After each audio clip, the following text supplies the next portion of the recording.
on to our rants and raves, starting with Dan. I have a rant for ABC News. In the wake of this horrendous story of the 2-year-old getting dragged off to his death by an alligator at Disney World.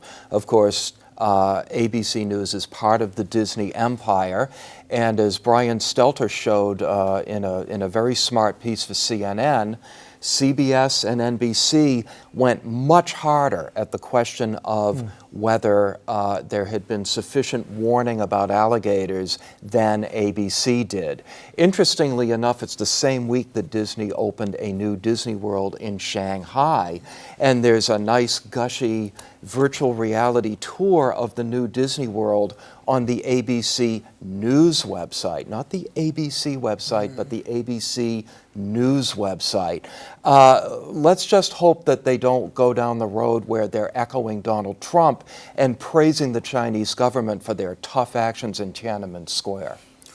All right, on to you, Callie. Well, we got a note, you and I, Adam, from NPR earlier in the week saying stop using the word worst shooting to describe the worst shooting in the U.S., referring to the Orlando shooting. And both you and I said, well, why? It seems like a perfectly reasonable word. Well, they said use deadliest. And as it turns out, the AP, which is our Bible by which we then, do talk about some other things, came back and said, well, not so fast, not the worst. And they started digging up all these other worst scenarios, many of them in 1890, like 300 Indian men and women and children shot to death at Wounded Knee, the Tulsa pogrom, really, that happened when an entire black community was, gunned down. A movie was made about that, and many others. And the point was, A, it's not the worst.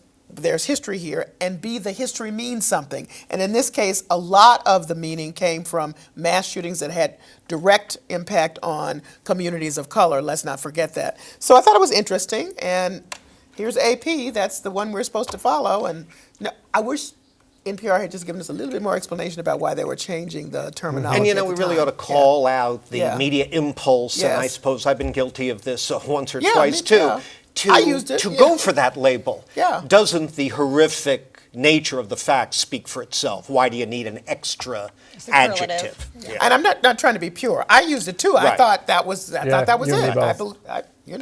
There you go. So. It didn't need any extra hype. Exactly. Right. All right, Joanna? Yeah, I have a rave. It's a personal one in memory of one of the most influential journalism mentors that many of you have probably never heard of. His name was Patrick Sorrento. He was from Everett, and he worked for about 30 years as production supervisor at the Harvard Crimson. He was the guy who came in and he accompanied student journalists sort of through the night, sometimes all the way through the night, as they put the paper to bed. He spanned 3 generations of students. He spanned technology, started with linotype, like the hot type, and then he went through to paste up and ended in the digital era. Yeah, you and I went to high school and college at a time when you actually had to cut the stuff out. Yeah, but he was also this incredible, gruff, caring, loving figure who had a huge influence on plenty of journalists. There's going to be an ad in the Harvard Crimson this week in his memory, signed already by hundreds of journalists, many of whose names you've heard of.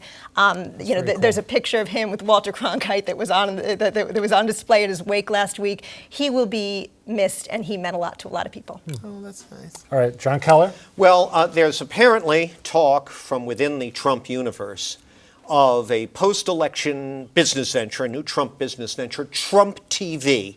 No, I am not making this up. This would be basically a cable news channel, Trump TV. Now, of course, this immediately conjures visions of, Scott Brown doing the morning sports from the gym where he's pumping iron, probably next to Scott Lehigh on the workout machines.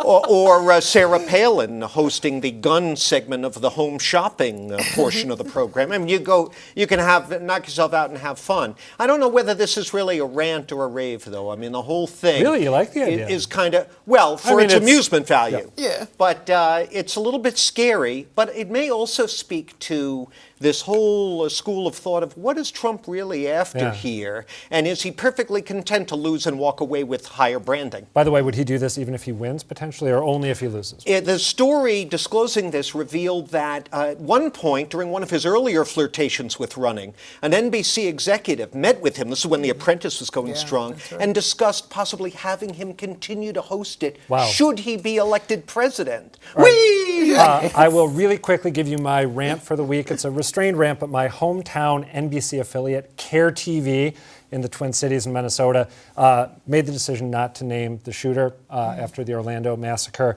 I understand the impulse. I understand that you don't want to glorify the people who do things like this, but I think the coverage is so intense and nonstop that anyone who might, and this is horrible to contemplate, be thinking about emulating them, they see the impact. It doesn't matter if we name them or not. I think it makes sense to put all the facts out there and not hold anything back. I think it's So a that's nice it. gesture for Yeah. maybe opinion journalists Yeah, to that's- shun the name, but Leave it news there. is news. That is it for our show, but tell us what you think. Email us, tweet us, or leave a comment. We're always on at beatthepress.org.